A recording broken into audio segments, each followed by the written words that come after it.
Stuxnet. In 2010, a computer virus called Stuxnet was discovered by cybersecurity researchers.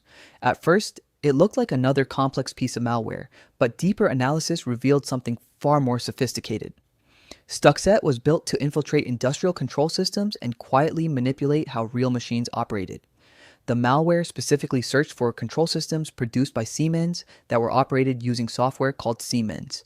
Step 7. These systems controlled programmable logic controllers, or PLCs, which managed the operation of large industrial machines in factories and critical infrastructure. Once the correct system was found, the virus quietly modified the PLC instructions that controlled the machinery in nuclear facilities. This allowed the malware to change the speed of centrifuges, machines designed to spin at extremely high speeds. Stuxnet forced the centrifuges to speed up and slow down in abnormal patterns, slowly putting stress on the equipment. At the same time, it intercepted the monitoring signals and sent normal readings back to the control screens, making the system appear stable to the engineers watching it.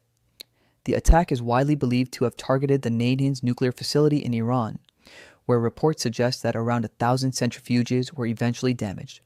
Because the malware used multiple previously unknown vulnerabilities and extremely complex code, many experts believe the operation was linked to efforts associated with the United States and Israel.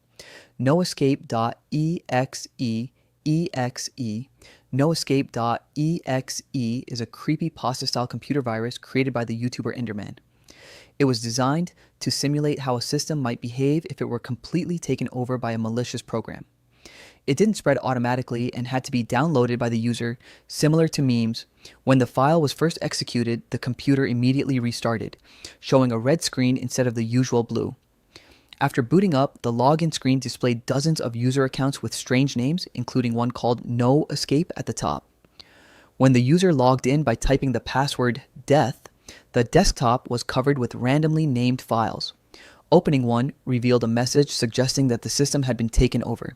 The program also included several actions that activated on specific dates. In one case, applications on the screen began moving rapidly across the desktop, making the system impossible to use. In another case, the computer loaded normally at first, but the display soon began to distort and darken. The final action led to a complete system failure. The red background returned, followed by a message stating that the computer was done. The screen then became heavily distorted, and the computer eventually showed a corrupted blue screen before appearing unable to boot again. Although it appeared destructive, No Escape was not a real cyber attack and did not pose a real-world threat. Goggle.com.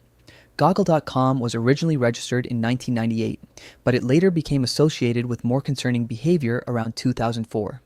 It was a classic example of typo squatting, a site designed to look like a well-known address so that small typing mistakes could lead users to the wrong page. Because the name closely resembled Google, many users accidentally entered it into their browser. Once the site loaded, it did not behave like a normal search engine. Instead, it triggered multiple pop-up windows and redirects. At the time, systems like Windows XP were more vulnerable to automatic downloads, allowing files to be delivered and executed in the background without clear user interaction. One of the more serious aspects of the site involved its use of the WF vulnerability, which allowed certain image files to execute code on the system. By exploiting this weakness, it could run commands without the user's awareness, increasing the risk of unwanted software being installed. Among the programs associated with this behavior was a fake antivirus application known as Spy Sheriff. Once installed, it simulated a system scan and displayed warnings claiming that the computer was infected. It often requested administrative access or urged the user to purchase a full version to remove the threats. Even after removal, it could return and in some cases restrict or completely block internet access, making it harder for users to find a solution. Although detailed information about Goggle.com remains limited, most reports about it come from user experiences and security discussions from that period. Over time, the site gradually faded from use. In 2022, the domain was sold at auction for approximately $270,000 and is now under the control of Google. Rensenware appeared in 2017 and quickly stood out from other ransomware for an unusual reason.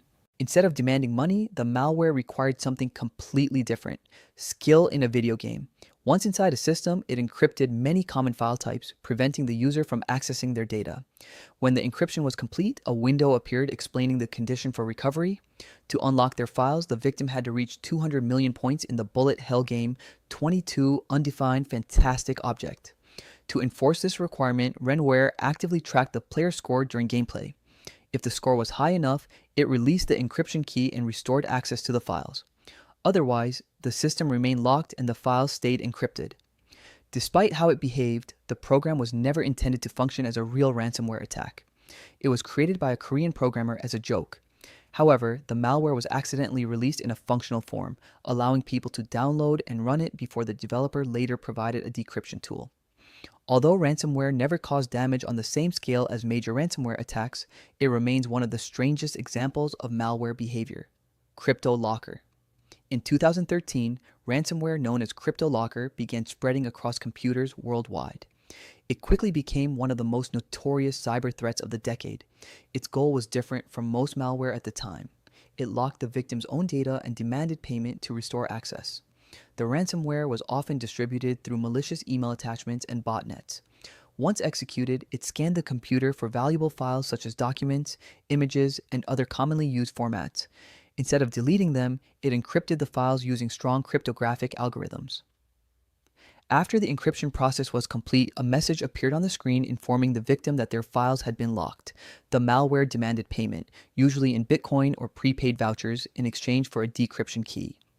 A countdown timer was often displayed to pressure victims into paying quickly. What made CryptoLocker especially dangerous was the strength of its encryption. Without the unique private key stored on the attacker's servers, recovering the files was nearly impossible. This meant victims had to choose between losing their data or paying the ransom. The attack spread widely across hospitals, workplaces, and personal computers before international law enforcement agencies eventually disrupted the